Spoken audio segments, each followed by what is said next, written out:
apart from breastfeeding, he doesn't sit down to eat a meal. You have to force feed. I sit on the floor, make sure his hands are behind me, and then I make sure that his head is steady in the crook of my hand, and he's goggling the food out and crying, and the food is splashing on my face. They had to jump the fence. Wow. Now started eating the window to the bedroom, and I was sleeping. My son. Sweet mother is a cliche that most people say, but there are things about motherhood that a lot of people will not tell you. We are here to tell you today. I remember when my kid was in their infant years, it was really very challenging for them they run around. And that period where you have to monitor them, childproof your house, a hell of a situation. I don't know how you experience that or how you overcome or manage that scenario. What do you think? Because you see the child, you want to protect the child from so many dangers. The child is so excited. Now I can walk, I can move around. I have my freedom. I don't need to be carried. And then you have them running all over the house and disorganizing everywhere. How do you childproof your house? I think I did for my third child. That was when we were in Canada. But for the older ones, I didn't have cause to, because let me call it the pampered mother. I was a mother, I had a child, but I was being pampered myself, because being the first grandchild from my mom's side, my in-laws were looking forward to my husband getting married and raising his kid. And I had help too. My sisters were, because I got married in the same city I grew up in, so my sisters were available. At times I look at, like, I've not even held my son, I've not held my child for hours. People carrying. So for me, I would say there were highs. So highs all over my child. So at times so that did not really give me that maybe reason to childproof while my children were moving around growing up, because I had people in my household. They had to monitor them. There were on ground to observe. Even when they crawl, there was someone following them. When they had people at times, like, let me carry this child, this baby is mine. When I go out, like, see how people go out with me, my help, and everyone, my sisters. My God, you lived a well-protected. I was more like a pampered. Before I even wake up in the morning, like, my sisters would select the clothes my baby's gonna wear. Like, okay, let him pair this up, let him use this socks. So I was the pamper. I remember then, for my first child, it was at the teaching hospital. That was a university teaching hospital. The nurses would, like, come send people away from my bedside. I remember there was a nurse that asked, like, is this the first child in your entire family? Have you not seen? And my sister said that was because they come there early in the resume duty. So I would say I was the pampered mother. I didn't really struggle. And that's one of the challenges I faced when I had my third, because back home when I had my third child, I still had that same set of people around me. We relocated before the boy was 1 year, and we came to reality. There was nobody. That was one of the things, frustrating situations that I had to deal with when we first relocated. I think it's only my son that when we came here was still young. Houses, the way they have it here is like a duplex, and then stairways that lead to the bedroom. For whatever reason, he never thought of going down the stairs with his feet. Like his butt. Of him rolling down. Okay.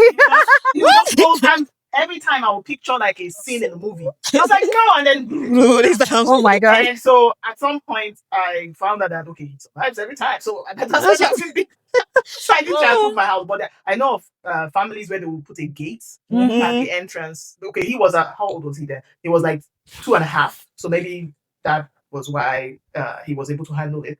But I know of families that will put a gate at the entrance of the stairway. And the child only stays upstairs. Then to speak to what usually happens back home, growing up, I heard of incidences where kids drank kerosene. Things like they that. They drank GV, because our people have this thing where they aliquot these things into containers that look like something else.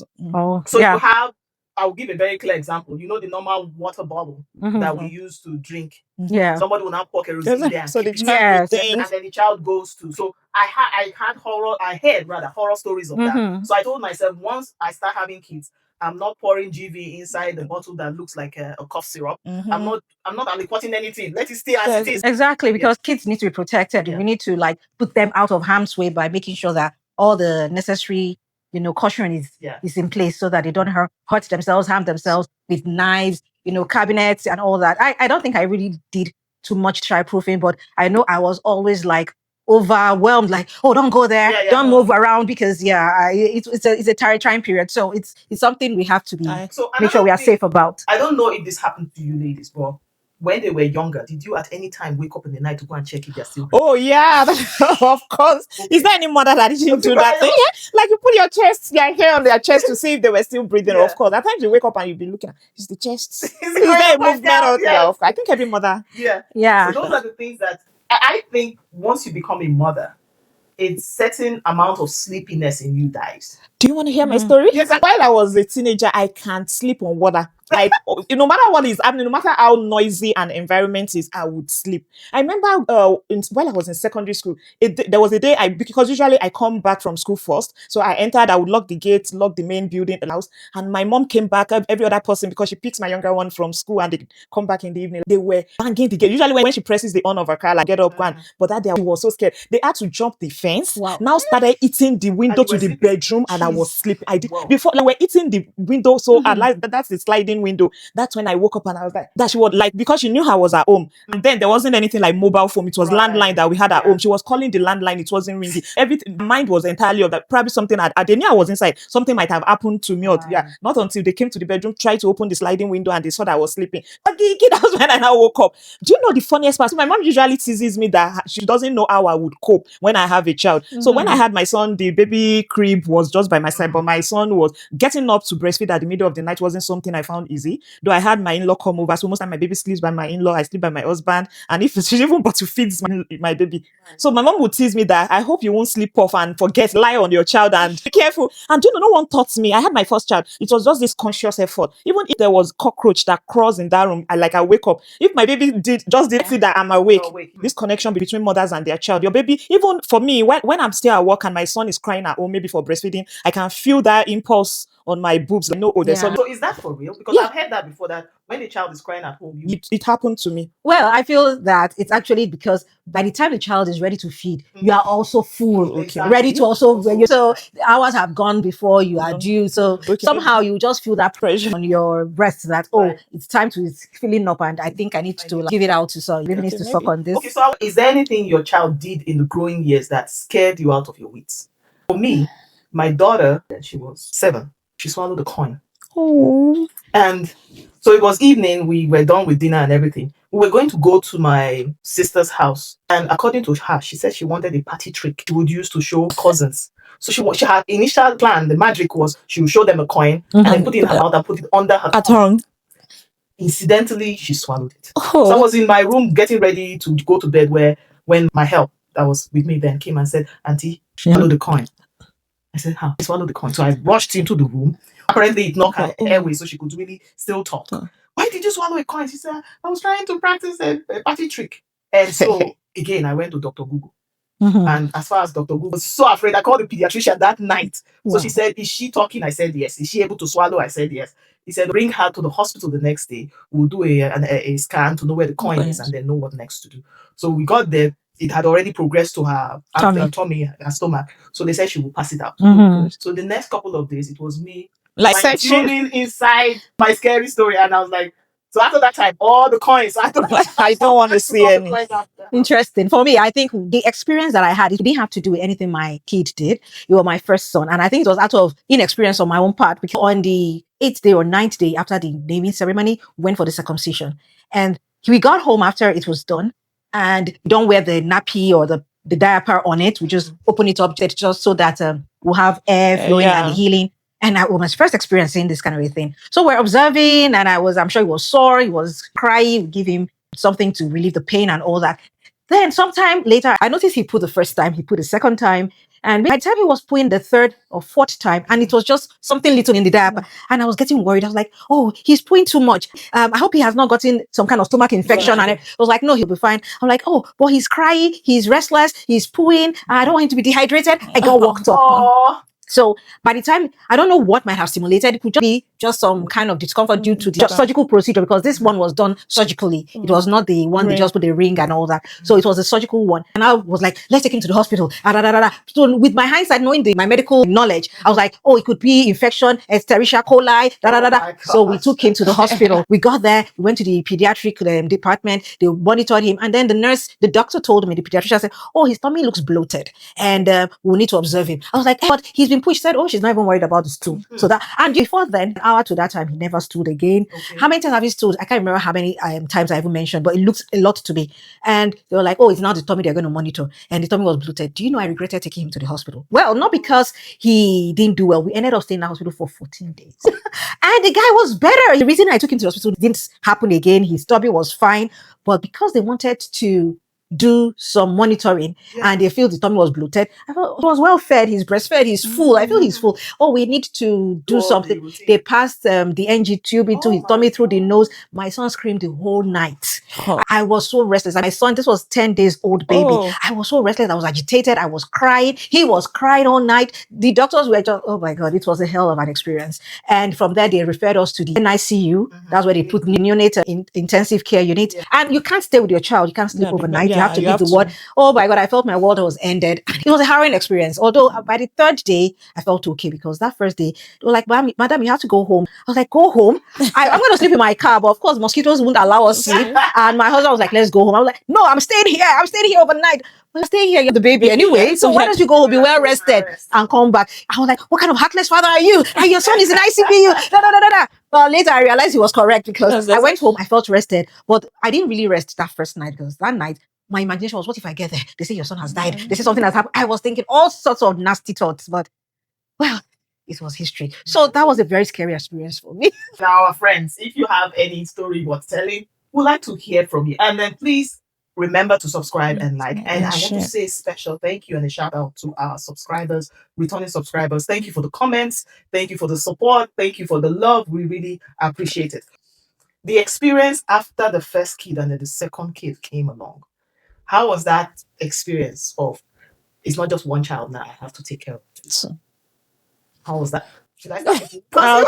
Was well supported. So you talk about people like us that didn't have anybody living with us. Well, for my second child, it was okay, because my husband was actually very supportive. He was very hands-on with the kids, so he could take care of the child. When the children are crying at any time, he pampers them, he pets them, feeding, bathing, everything he could handle. So it was just like I got a lot of support too through him. But it was still a lot, because, now you're not dealing with just one child. You have two. You're either like, they will say you have one on your back and you're cuddling another. One is sleeping, one is eating. It's actually a lot. Because I know you had the two genders. So you had a male and then a female. So the way you nurtured, or the mannerisms, or the activities you did with your first, was it similar? Was it, because people say boys are harder than girls, was that your experience that you got? Well, for me, my experience was just that when my daughter was calmer, she was calmer than my son. My son was really very, very busy with a lot of activity. He was active. He was crying. He needed more attention when he was really like a year below. But with my daughter, right from the get-go, she was just a sleepy, calm girl. That was my She was never really fuzzy. She could sleep almost through the night. So my night's breastfeeding was even far apart. And she was chubby. She eats and goes back to sleep. So I really didn't have so much stress with my daughter. But my son, I don't want to really compare them, because I know they're watching this and feel, Mommy, why are you dissing us? I'm not dissing them actually, but I don't know if it had to do with boy, girl. I just think it's temperament and personality between both of them. I feel it was just more because my experience with my son, one particular experience was feeding. Oh my God. He was a picky eater. So I used to force feed him. It was, oh my God, I can't start saying all the things I had to do to make him eat. Apart from breastfeeding, he doesn't sit down to eat a meal. You have to force feed, make sure he's under. It was a lot of, okay, this is the scenario. I sit on the floor, I get prepared, I have a bowl of water beside me. I have his liquid meal or cereal or something. No matter what you want to give him, he's like, I don't want to eat it. And he's hungry, right? So I have to make sure I put him in between my feet, his feet inside my leg. I hold him like this. I make sure his hands are behind me. The way our mothers, I had to learn it. And then I make sure that his head is steady in the crook of my hand. And I'm making sure that he's not moving anywhere. And he's goggling the food out and crying, and the food is splashing on my face. And that's what the water is for. So I clean his mouth, clean my face, swallow, eat it. You must finish. And I put a spoon after another. Then when he knows that food is going nowhere, he has to swallow. So he swallows it. And I prefer to for the next one. So I had that experience with him. But for my daughter, she was eating everything. So it was really calm. So was he now like that? Oh, no. He changed. So it's not a gender Of course, thing. by the time he became like 2.5, 3 years, of course, he really changed. He started eating properly. It was just between that weaning period from breast milk to food. That was about 6 months. And I think maybe because one of the factors, I was trying to be baby friendly for 6 months. So I think that also I played a role in him accepting that foods aside breast milk. So it was just a battle. It was a tug of war. So with my daughter, I didn't even bother with baby friendly. I did for maybe 3 months, and I introduced food on time before they grow too wise So to what to reject. So did you do baby friendly? No, I didn't. I never Okay, did never baby did friendly. But for me, I don't think so. Our experience is gender gender specific. specific. Right from my first pregnancy, for 6 months, I wasn't really breastfeed for me because I think at that time, formula was still a thing. I love this idea of having the bottle, the sterilizer. So those are part of things. I had an auntie in UK then that did my shopping. So I had that feeling like all those. I think those were things I shopped for. So my first two children are calm, like very calm kids. And when people talk about raising a boy child, I look at them. Even till now, you can tell they might be home. You wouldn't even know you have. Like when people talk about raising, when people hear you've got two boys, how are you coping? I don't like. There's no difference. So when I see a child, maybe sorry to say now I understand better, misbehaving, throwing tantrums, like I look at them like, is it probably the training? But is the mother too lenient or something? Because for me it was so easy training them. When it's time to eat, the food is on the table, they will eat either solid, They're either very anything. cooperative. Coming back from school, their socks, you'll never find their socks missing. There are things that are always complete. Like it was like this Yoruba saying that only one person gives birth to a child. Several I might be coming from work, is being like, there were a lot of people to correct them. So I think they were in line with those training, like being calm, being mannered. And that's when after that gap, and I had this chairman. That's when I know it's like the children are entirely different. I remember before I had my third child, I have a sister-in-law in Lagos. Whenever we go, she has this strong and active last child. So when I see the child climb the stairs, like climb the chair, in fact, the child knows me. Auntie Okike is here. You go and sit somewhere calm, because Auntie Okike is the Margaret Thatcher. Because whenever we go to Lagos, if it's 3 or 2 days, the boy will be calm because Auntie Okike does not tolerate. I was like, did you see this one behaving well? What is wrong with you? Like with firm eyes, the mother would just be laughing. And that's why, in fact, it was as if this boy times 3 entered my tummy when I had my and that was the time that I did not have, because my son was 11 months when we came to Canada. So raising him, it was just us alone. You know, I think parents have this. My husband has this soft spot for the boy. You can't even touch him this way. Oh, leave my son. My husband loves it. I knew if I had people around me, some things might have been corrected. So he's active. We were talking about your experience about feeding a child. Oh my God, I experienced such. He doesn't want to eat. You would know he is hungry. He's such a picky eater, and like to make him eat, it was tug of. Even till now, you put food, he might take 1 spoon, run away. So you have to like make him sit, force him to eat. So it's an entirely different experience raising my third child from what I had with the first Well, and my second. own experience, my first is a girl, and people tell me that you gave birth to a grown up. Mature, calm, chill. If we're going on a journey, and even till now as a grown up, once you hit the road, before you count up to 2 minutes, she will sleep for the entire length of the journey. She's that chill. But my son, Active. active, inquisitive, wanted to try out everything. As a child, was very explorative, and even now, every time when I'm coming home, I know that from the door, this question, that question. I don't know if it's gender specific, but I think every child has their own different personality. You learn how to deal with that. They balance sibling rivalry. Because that's another thing that is common amongst the kids. Sibling rivalry, the reporting and everything. I grew up in a home where we were 6 and we had lots of cousins and everything. And I said, nah, I'm not doing this. Because myself and my immediate elder sister, we would go at each other. So I said I was going to space my kids so that constant bickering and everything is not there. But I don't think that changes it. I don't think. There's a significant age gap between the two of them, and they still bicker. Sometimes I'll when it's your elder, not your twin, that there's a significant age, but they will bicker, and I'm like, that's part of life. That's part of life. I think it's part of socializing amongst your siblings. As long as there's a healthy way of handling it, and they will always have conflicts, and then they resolve it. My kids too also have those kind of moments, and then over time, it's what you still instill in them and imbibe with them that keeps them. You have to love one another. You don't have another family anywhere. You can't compare your friends. What you would accept from your friends, you don't want to accept from your siblings. These are the only people you have in the world. That's what I tell them. After your friends have gone home and left you, this is the person that you will have for life. You are not going to be your brother and your sister for life. There's no way you're sending them. Those kind of talks and encouragement and love, talk about unity, should help them grow and outgrow that rivalry. But saying it will never happen, it's not true.